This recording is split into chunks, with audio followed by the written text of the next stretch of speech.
Our reading involves two towns in Galilee.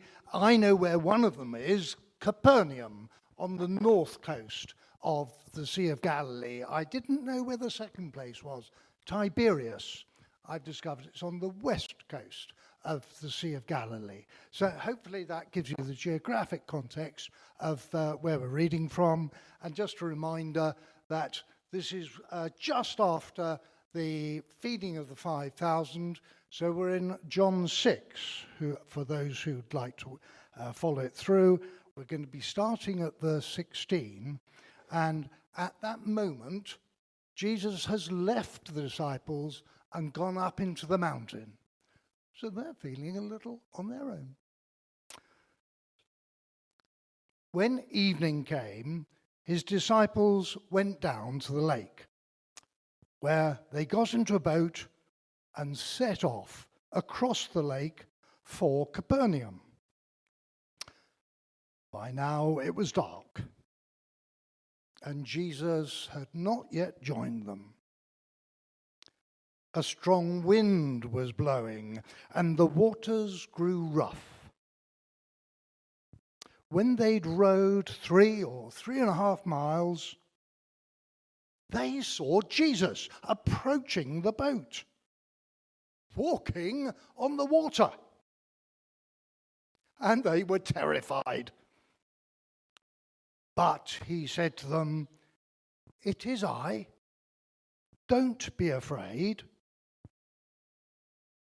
Then they were willing to take him into the boat, and immediately the boat reached the shore, just where they were heading. The next day, the crowd that had stayed on the opposite shore of the lake realized that only one boat had been there, and that Jesus had not entered it with his disciples, but they'd gone away alone.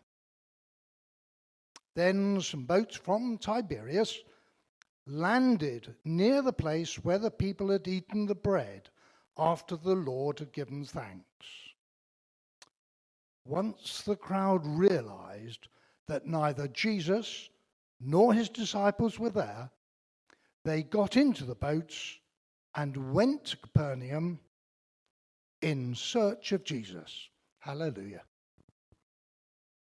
Thank you, Ian, for bringing us those words from John.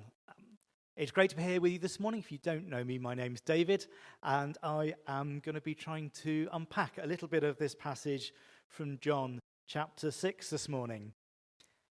Now, I wonder if you can remember what we've been doing this term. I know it's John, but we've been jumping around a little bit. Can anyone remember what it is we're looking at? Signs. Good. I'm glad somebody remembered. When I looked at this passage and started to think about it, I was like, well, obviously there's quite a bold thing here, which is Jesus walking on the water. Now, there's been a number of big news stories this week, not least the last 24 hours, but one of them, Peter Mandelson was arrested this week. And when he was arrested, his world probably fell down a little bit. And a former friend of his said this on the radio. He probably did think he could walk on water, and it turned out that actually you can't walk on water. Well, you can't walk on water. Right, let's go home and have an early dinner. Right. People can't walk on water. That's what this gentleman said as something of a put down to Peter Mandelson. It's often said of people, isn't it, that, oh, they thought they could walk on water. It's a put down for people who think they're something better than they are. Well, there's a sign here that's going to tell us something about who Jesus is. Signs serve a purpose, and I thought we'd see if between us we could recognize the purpose of a few signs. So this first sign, what's that? And what's it telling us, and where is it? I mean, if you can read it, you can probably tell where it is, but Land's End. What's the purpose of that sign there at Land's End?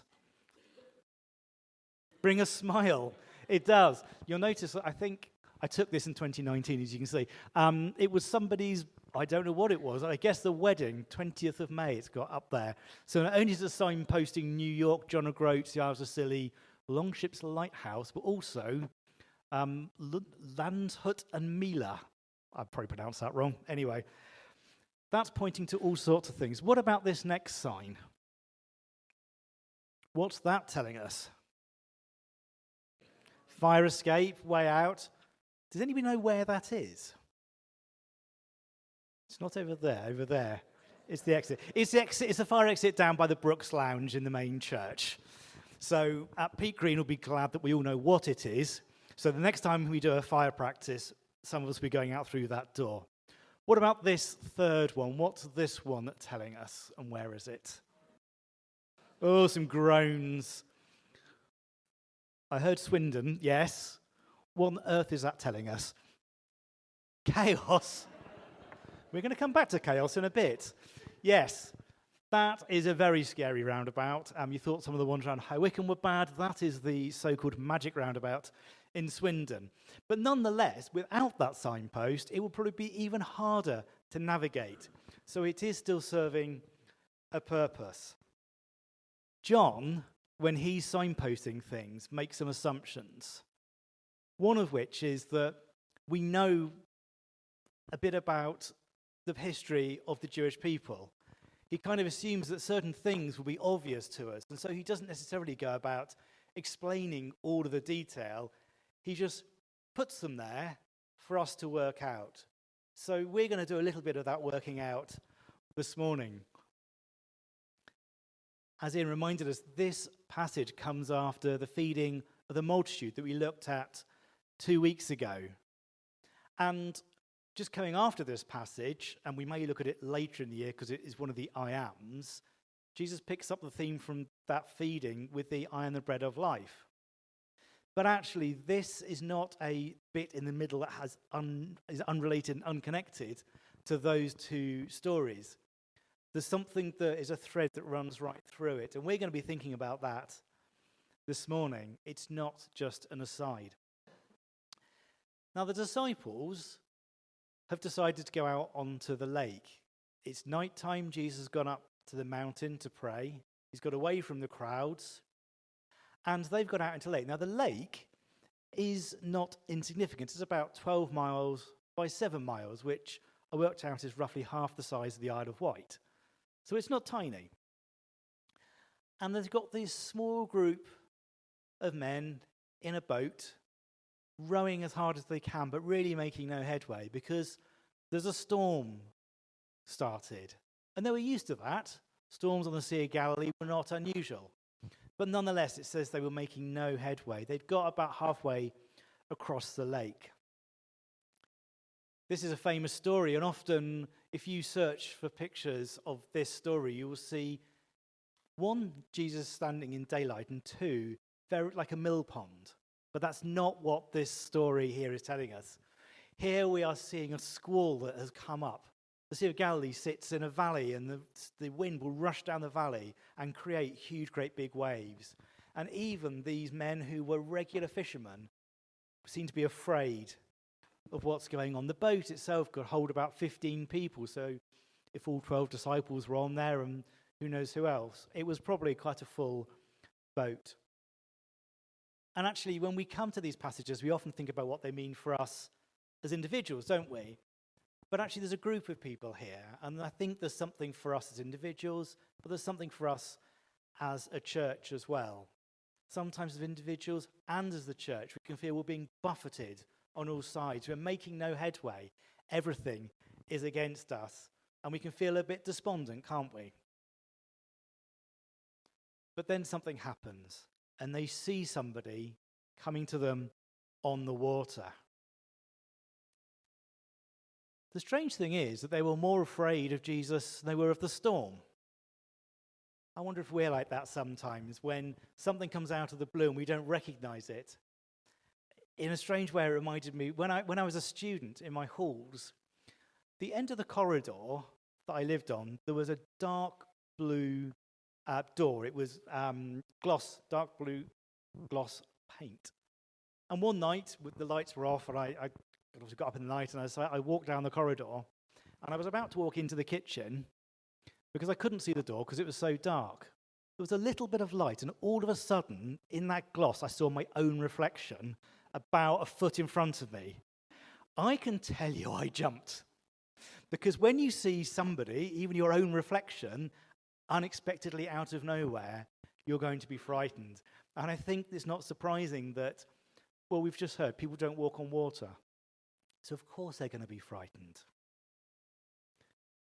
But actually, Jesus wasn't there to scare them. And he said to them, don't be afraid. Literally, he said, stop being afraid. You can cease what you're doing of being afraid. You can now be comforted because I'm here with you.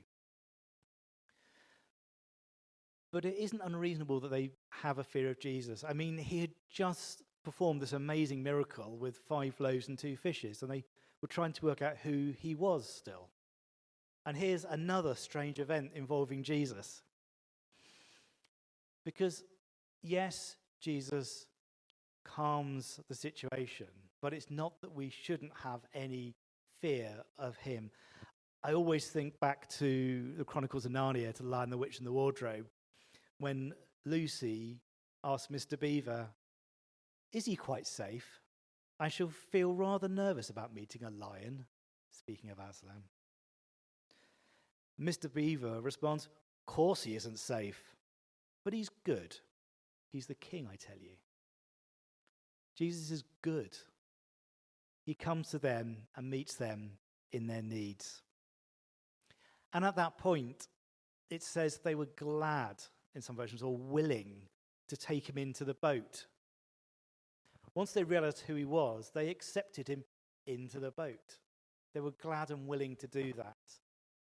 And isn't that moment when we realize who Jesus is that thing we accept him and take him into our lives? And that's what we're called to do. That's what he does when he comes to us. But maybe sometimes we continue to almost hold him back when those rough seas come. We forget that we need him. But actually, when the rough seas come, when those difficult times in our life come about, don't delay taking Jesus on board. Willingly accept the help he offers. Bring him into your boat. Because there are times, even when being close to Jesus, things can seem rough. They can seem difficult. They can even intensify our troubles. Jesus doesn't promise us a smooth ride just because he's with us. Look at Paul, look at Peter, look at Stephen, look at just all of those people in the New Testament. Just because they had Jesus with them didn't mean that it was easy every time, but they knew they weren't alone, and that's what we need to remember too. There's 2 kind of miracles that happen here. The obvious one is that Jesus walks on water. He has power over water. He has power over creation. We sang Oceans just now, and that's inspired in no small part by this very passage. John picks up some bits and misses out some other bits. I assume he was on the boat. He doesn't talk about Peter, but he does talk about Jesus because that's who he's focusing on. He's trying to teach us something about Jesus here and who he is. The Jewish people were not fans of water. They had to make use of it. They were fishermen, but they weren't a seafaring people. The Phoenicians to the north of them loved getting on a boat and exploring out into the seas. But the Jews generally kept close. You'll see when the missionary journeys of Paul, when he goes on boats, they're not boats that are usually coming out of Israel. They're boats that are coming out of somewhere further north. There were other people that liked the sea. The Jews did not like the sea. They associated it with chaos, with disorder. It was terrifying. It was something to be feared. And in this moment, that's exactly what they're seeing. But Jesus brings order. First, he conquers the water by walking on it. And secondly, he calms the sea when he gets into the boat. The other thing that we see about Jesus here is the Lord of time and space. Firstly, They're 3.5 miles out. Jesus is up on a mountain praying, and we know from Mark's take on this that he said he saw them. It was night. He was 4 miles up a mountain. He didn't see them like we think of seeing. There's no way. He, as Jesus, as God, knew exactly where they were and went out to meet them on the lake. The other thing is, and this is something we often forget, it stood out for me more when I read this passage than perhaps when I've read it before. When he got into the boat, it says they were immediately taken to the other shore where they were going. See, again, when we allow Jesus in, he will take us to our destination. As I said, doesn't mean it's going to be easy, but he is Lord of time and space. Gravity, time, space, they don't hold him back if they don't need to. So where's John pointing us to? Well, I said we were going to have a think about the fact that John makes some assumptions. Well, this is deeper, so let's get a bit deeper.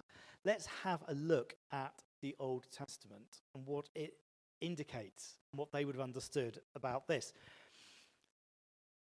We've just had the feeding of the 5,000, the multitude. That's a very well-known passage. But actually what John's trying to associate here is with Moses. They'd had manna in the wilderness. They had been fed abundantly. Here, Jesus had given them even more. They'd have those 12 baskets, not just what they needed, but more. So he's already proved himself to be greater than Moses. But Moses himself had a conversation with God in Deuteronomy 18. Verses 18 and 19 say this: I will rise up from them a prophet like you from among their fellow Israelites, and I will put my words in his mouth. He will tell them everything I command him. I myself will call to account anyone who does not listen to my words that the prophet speaks in my name. So they already have an idea about someone who would be like Moses that was yet to come. And so they're wondering if this could be the person who would follow on from Moses. And they did listen to him, I guess, or at least many people did, but mostly they hadn't understood who he was. We know that they had this idea they were going to take him by force and make him king, but that wasn't what Jesus was there to do. He was there to do so much more. So the connection with Moses and Exodus has been set up already by John on the back of the passage of the feeding. But here we have something else. For Moses and Joshua and others in the Old Testament, God had parted the waters to create dry land that the people could go through. Here we go one better. Jesus doesn't need the waters to be parted. Jesus can walk on the waters.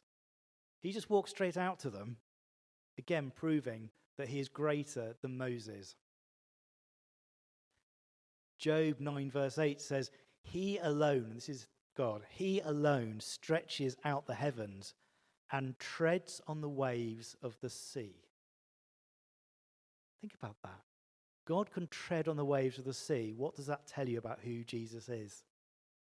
Again, the disciples would maybe have started to understand just another little glimpse about who Jesus was.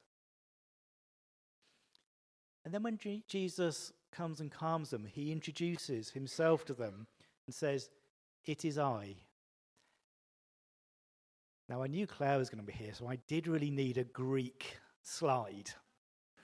So, here we go. I go imi, I believe. I go imi. It is I. But that can be translated another way, and often is. I am. It also means I am.